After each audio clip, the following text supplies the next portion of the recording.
Hello, I'm Andrew Susskind, and I'm a psychotherapist and author based in West Los Angeles since 1992, specializing in trauma and addictions. Welcome to our podcast, which I call It's Not About the Sex, also the title of my recent book. Here we focus on all topics related to compulsive sexual behavior, often referred to as sex addiction. In particular, we explore ways to build long-term, sustainable recovery while establishing more meaningful connection and greater intimacy. Our intention is to offer fresh viewpoints, brand new perspectives, and practical user-friendly tools toward living a more deeply connected life. Let's get started.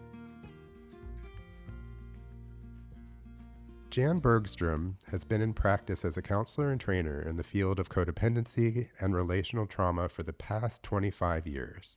She studied extensively with Pia Mellody, a pioneer in treating childhood trauma.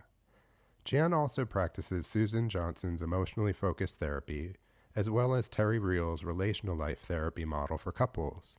Jan is also a somatic experiencing practitioner. Jan's personal experience with childhood trauma set the stage for a lifelong interest in its impact and sparked her passion for healing others. Today, based on a framework created by Pia Mellody, Jan wrote her book, Gifts from a Challenging Childhood, Creating a Practice for Becoming Your Healthiest Self.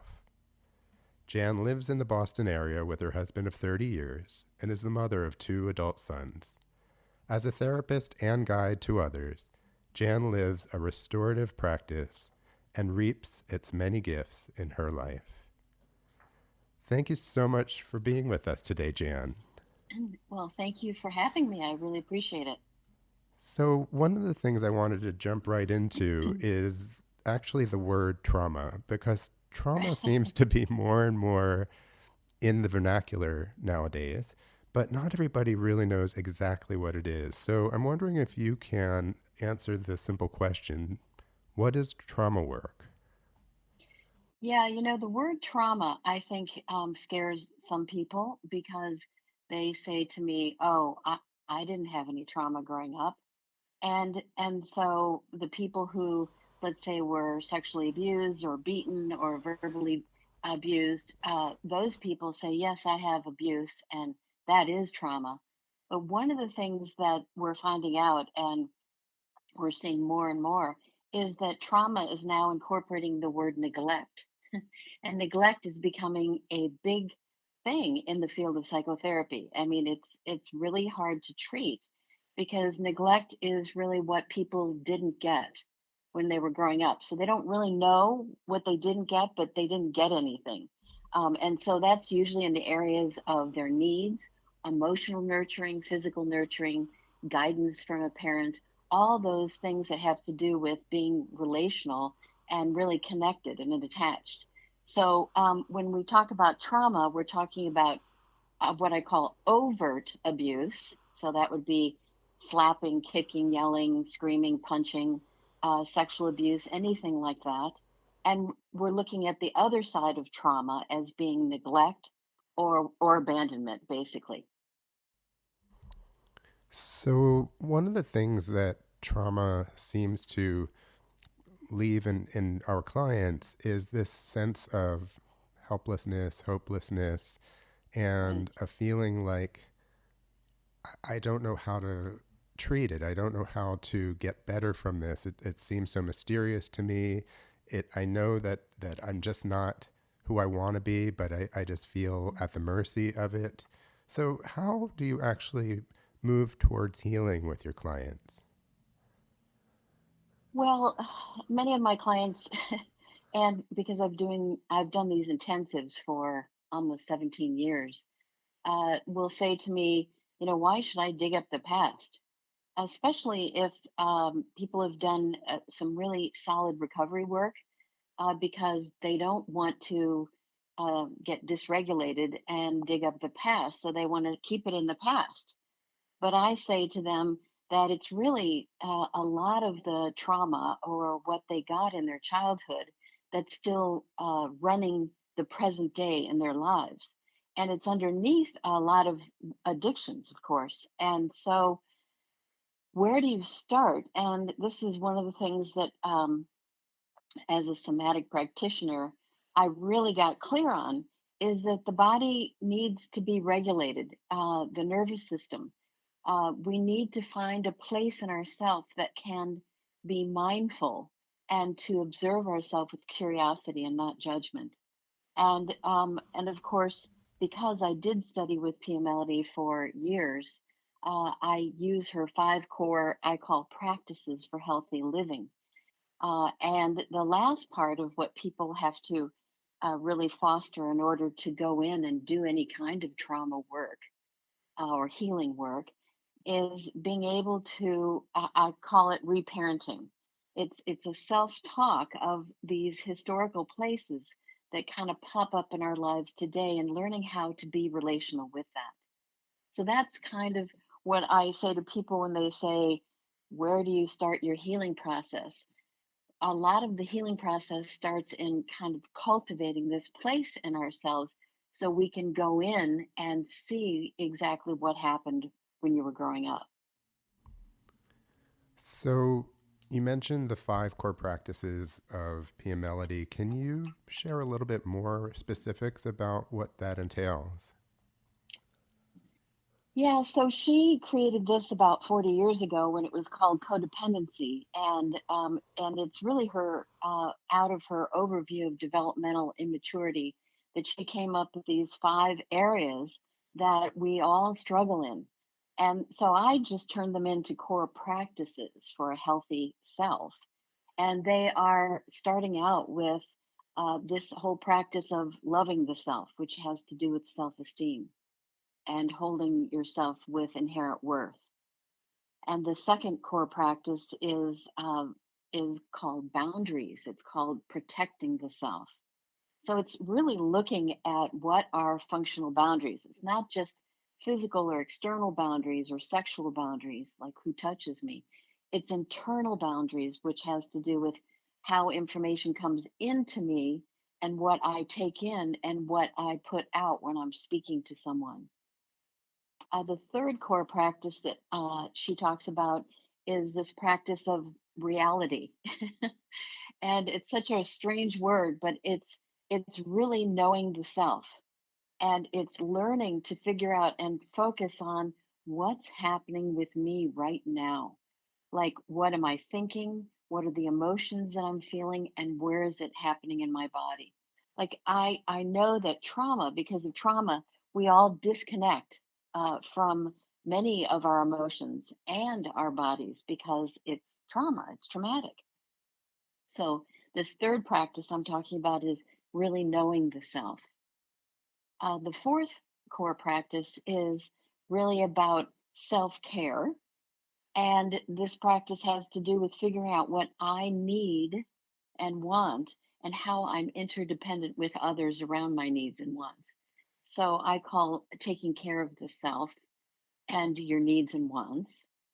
And the fifth core practice I think is great. It's called moderation, which is just learning to be in balance and moderation in our lives. So that those practices are daily things that practices that really actually help regulate me and bring me into my healthiest self. That sounds fantastic. I think I could use some of that myself at all times, actually. But I want to just review that for our listeners because it's very powerful stuff and it's also very comprehensive. So, what I heard you say, Jan, is number one, loving yourself. Number Yes, two, protecting yourself. Number three, knowing yourself. Number four, taking care of yourself. And number five, balancing yourself. Is that fair right. to? Okay, That's exactly how it goes. And beautiful. they are practices. It's nothing that you just get once. You have to practice them every day. Right. And I think that's so important for those of us, including our clients, who might have tendencies toward immediate gratification and wanting Hmm. things done quickly and simply. And really, what you're saying, I believe, is how can we integrate those practices into our life on a daily basis with as much consistency as possible? Exactly. That's terrific. And because those are the areas, those are the very core areas that where trauma, whether it was neglect or whether it was abuse when you're growing up, that you were actually wounded in. And so we could all work those areas for quite some time. And really, but through the working or the practicing of them, it creates a sense of balance and kind of a centeredness and groundedness. So, one thing I'm curious about as you're talking is that these principles or these core practices really could be for anybody. Yes. We're talking about folks in recovery from various types of trauma, various types of addiction, or, of course, both addiction and trauma. But really, these are principles that could be applied to anybody who could use that awareness, that mindfulness, that ability to really pay attention to oneself. Exactly. In fact, um, I have a lot of clients that are in recovery and, working their 12-step program and having a sponsor, and many of them have many years of recovery, and they take to this like a fish to water. I mean, Hmm. they're like, this is just, I totally get this. And I think it's foundational work that needs to be done by actually everyone. I couldn't agree more. And I just want to add that I think when something has such simplicity, that it also can be very profound. Yes. And I really appreciate the way this has been presented, because it really feels so tangible and so realistic for anybody to understand. Right. Many people say to me, well, if I have to go into my history and I get dysregulated, what am I going to do? And Hmm. I'm going to say, you're going to learn how to live in that regulated place that's grounded in the body, that's mindful, that you're not in judgment and you're curious about what you're looking at. You're going to be living in the middle of those five core practices. And lastly, is that I talk about it in my book about self talk, learning how to reparent these places that didn't really get a lot of what they needed when they were growing up in their dysfunctional family. Sure, sure. So to circle back to something, let's say you have a person walk into your office. They have clearly a sex addiction problem, but they also Hmm. have a trauma history as long as the phone book, right? Hmm. And they say to you, I've been in program now for a little while. I have done a formal disclosure with my wife. I've done so much work around it. Why would I go backwards in order to learn these patterns of my past? What good is that going to do me? How would you respond to someone like that? Well, what I usually say is that these places from the past, whether, and I love the word that you used in your book, Andrew, brokenheartedness, Mm, because these are these places, whether it's neglect and they're not connected or attached, or they've been abused and they feel like their parents hate them and they carry so much shame, that's really running. That's the kind of baseline that's running underground, I believe, of all addictions. And you have to go in and really start being with yourself differently, and getting the story straight, like what happened to you. And that's one of the things that I talk about in my book, is this idea of getting your story straight, like understanding what, because your parents were the parents and you were the child. It wasn't your fault that you were in this family system, and parents have to be accountable. And so these let's say my client is living in a family that was so dysfunctional, that is really what's, once they get clear on that it wasn't their fault, and they start working with understanding what happened to them, they're going to understand these patterns that they show up today in their relationships, and really how to go in and start healing them. sure. So one of the things I wanted to share with you, because this was something that was very powerful for me personally, I was doing some consulting work for the Bridge to Recovery out of Bowling Green, Mm, Kentucky. And as part of becoming a consultant, they asked me to go through the 2 week process residentially. And so there I was at the Bridge to Recovery for 2 weeks. And they focus on trauma and addictions and codependency and a lot of other things that go along with that. But one of the exercises which will never leave me is the life story piece. And what Yes. we needed to do is write our life story from birth or possibly in utero to the present. And then we had to present that life story to our cohort. And what stayed with me is, number one, I had never done that. But number two, it was a cohesive story for the first time ever. I mean, I've done tons of therapy along the way, but I had never done, I mean, how many of us sit down and write our life story? So I just wanted to add that because I think that's part of what you're referring to as part of the reparenting, as part of the mending of the brokenheartedness, as far as feeling more cohesive with who we are from birth to the present. So I Right. can't agree more because it just hit me so deeply. And to this day, I kind of get goosebumps because it just was such a freeing and a liberating experience for sure. Exactly. I have clients that say for the first time in their life when they do, it's what I work with them getting their story straight is similar to that, not exact. But they say that they've never had anyone when I work with them and they get their story straight, really feel like they've been validated, affirmed, and understood what they went through. And that in itself was life changing for them. And Right. for them to realize that it wasn't their fault, that they worked so hard in the family system to be good and perfect, and they never measured up, and they think it was something was wrong with them. And I have to what I call reverse that. What I'm trying to do when I work with people is make them hyper empathic to themselves and hypo empathic to their parents. Many times people say, I have to take care of my mom. I felt so sorry for her. I felt so sorry for my dad. And we reverse that so that I become hyper empathic to myself and what I went through and hypo with my parents rather than feeling them all the time. That's great. I also want to just say that once someone's blind spots are revealed, once we shine the light with them on those blind spots, they can never be blind spots again.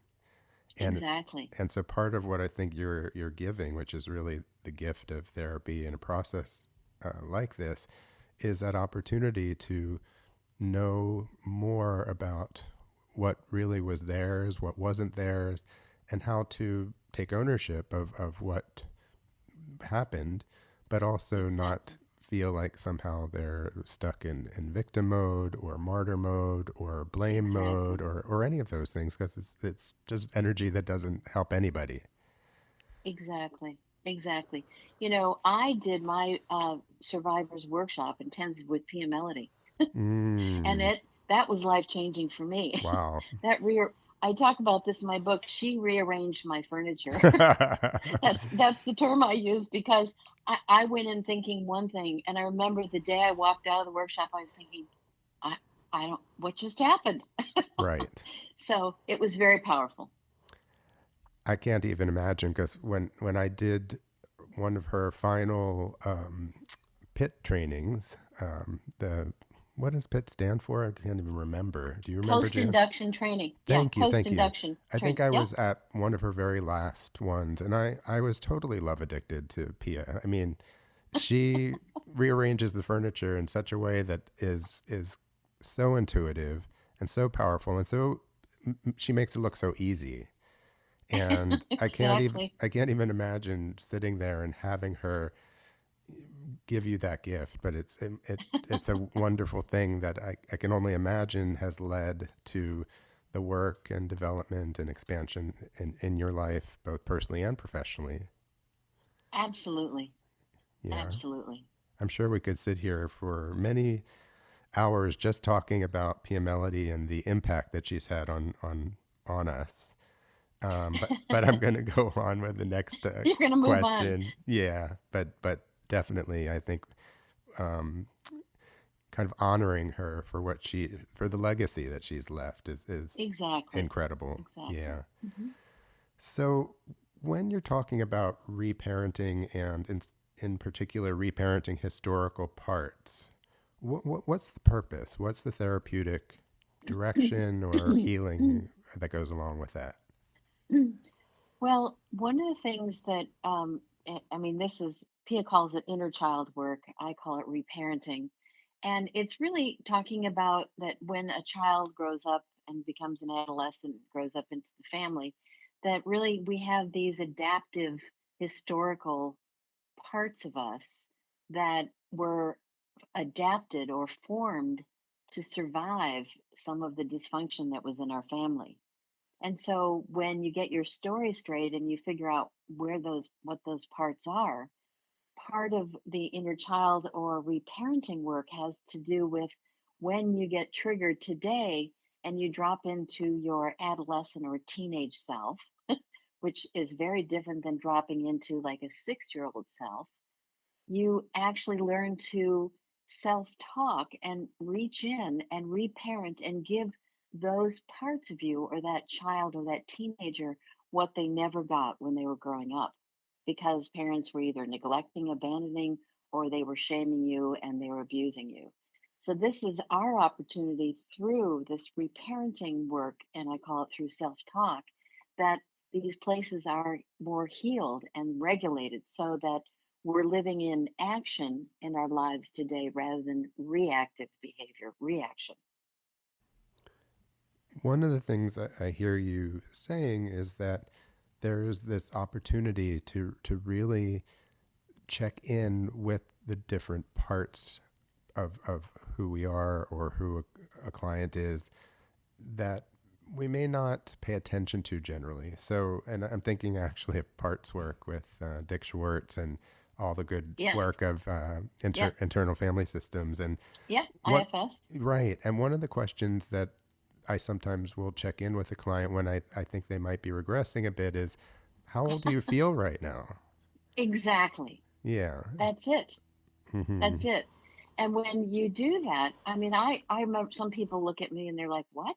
And I'll say, this may sound like a crazy question, but how old does this feel? And so I remember one of my clients looked at me and he goes, this is how I felt when I was 5 years old and my mother left me. And I was like, holy cow, it's just unbelievable. And he was pacing in my office and he was like a nervous wreck and he was almost close to tears. And I could tell he moved into this place. And really, what was needed is for him when he sat down and he would breathe and regulate his body, his nervous system, was the ability to, like I said, go in with this functioning self and reach in and reparent that scared little kid that was 5 that really needed someone there to help regulate him and say it was going to be okay. And that's the parts work that we talk about. Mm-hmm. So, along these lines, let's say I'm going to stay with sex addiction because that's Yep, part of what what we you're both all about. know and see. Right. Hmm. Let's say someone started to see porn when they were 7 or 8 years old and Hmm. they got very immersed in porn. It was very Hmm. exciting. It was an escape. It was Hmm. a way to invite friends over and Hmm. create some secrets and some double lives, that kind of thing. The idea of developmental immaturity, sometimes people will say that someone, like especially with addictions, gets stunted at the time that they Arrested. arrested. Can you say more about that arrested development, Yeah, so to they speak? get they get stuck or arrested in that place, and that's when you grow into being an adult and you're in your 30s or 40s or 50s, it's not great being arrested when in your 7 or 8 year old self or your 14-year-old self that's compulsive. And that's the most important thing is that the functioning self that does the reparenting needs to reach in and set really firm limits about what can be and teach how to be relational. Because I know, so I have um, clients that are in recovery for sex addiction, and they use the computer because that's all they had. They were left alone. They got a computer when they were 8 years old and they got onto pornography, and that's their whole life. And now they're trying to have a relationship with their wife, and they don't know how to do it. They're arrested in this state that they're in. So much needs to be reconnected and reparented, and it's essential. And the term functional self is one that not all of our listeners know. So, can you say a little bit more about how that functional self takes care of maybe this wounded child? Yeah. So the functioning, remember earlier when we were talking about the functioning adult self, your healthiest self, that's what I talk about, is the one that's regulated and grounded in the body. It's using what I call mindfulness, like looking with curiosity and no judgment about, wow, look what's going on with me right now. And living in the middle of those five core practices.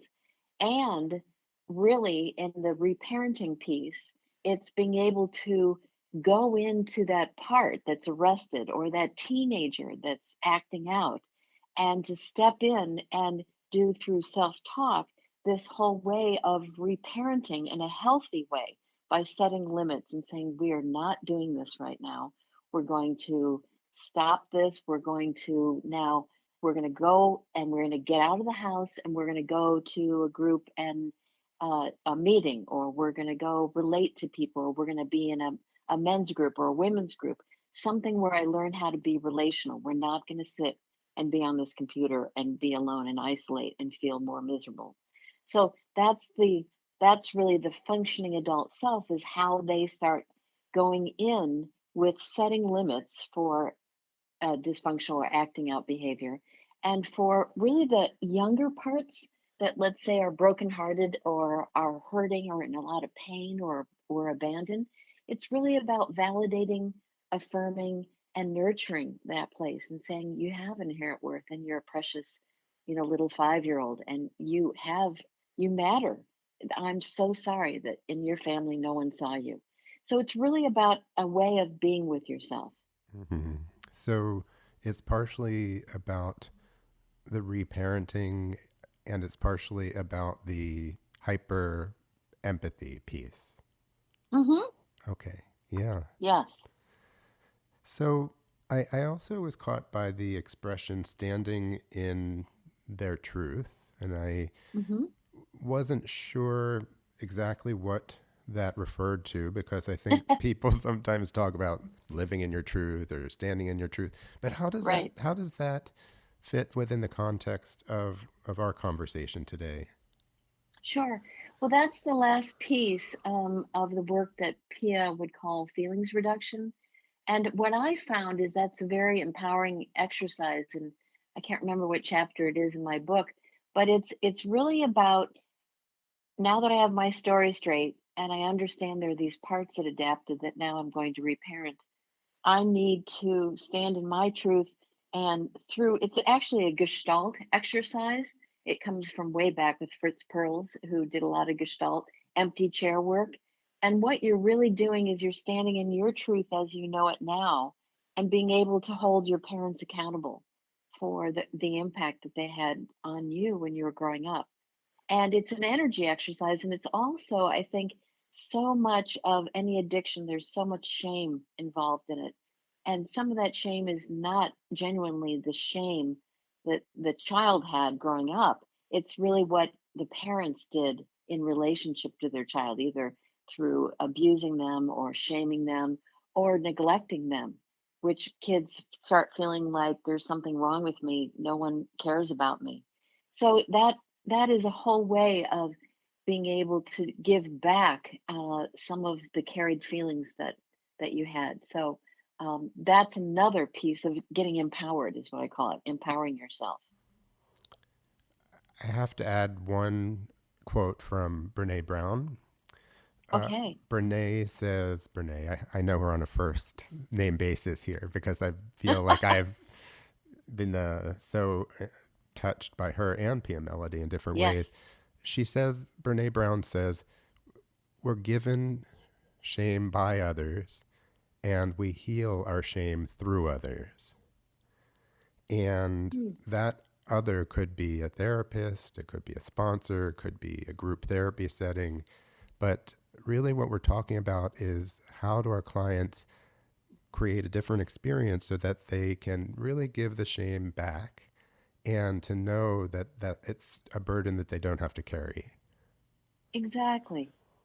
And so much of that shame isn't theirs.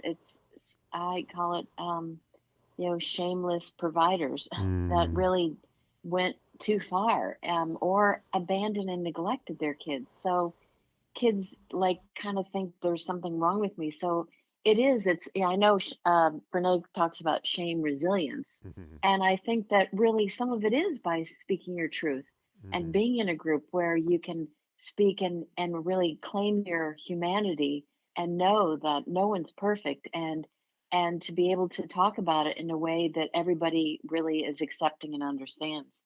So I really agree with that. Mhm. And to know that shame is universal. It's another emotion, but it's also oftentimes an emotion that turns into a toxic form that just doesn't belong with us. That it's Right. carried shame, and Carried shame. right. And I don't think we talk enough about the intergenerational elements of shame that get the hand-me-downs and Exactly. from our parents and our parents' parents and our parents' parents' parents. It's quite a legacy of suffering, and so to break the family legacy is really quite brave. Yes. And I find when I work this with my clients, they are able to speak their truth in a way that they see themselves so much differently, and really can stand up for the parts of them and for themselves. So it is a powerful exercise, an experience. Right. So I understand, Jan, that gratitude and affirmations are also a vital part of your book and of your method. How would you elaborate on that?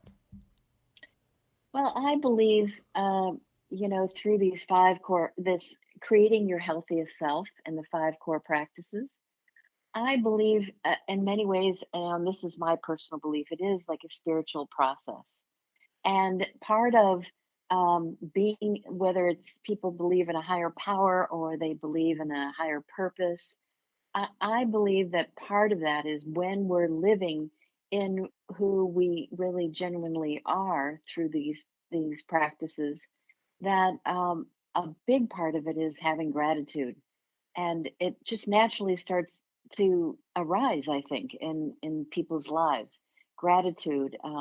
I talk to people about writing affirmations to really start training their brain that I can affirm myself. And then there's this idea of, in my book I talk about writing a list of all the things to be thankful for. It's so easy to go, oh, today I don't like my outfit, or today someone like slammed the door in my face.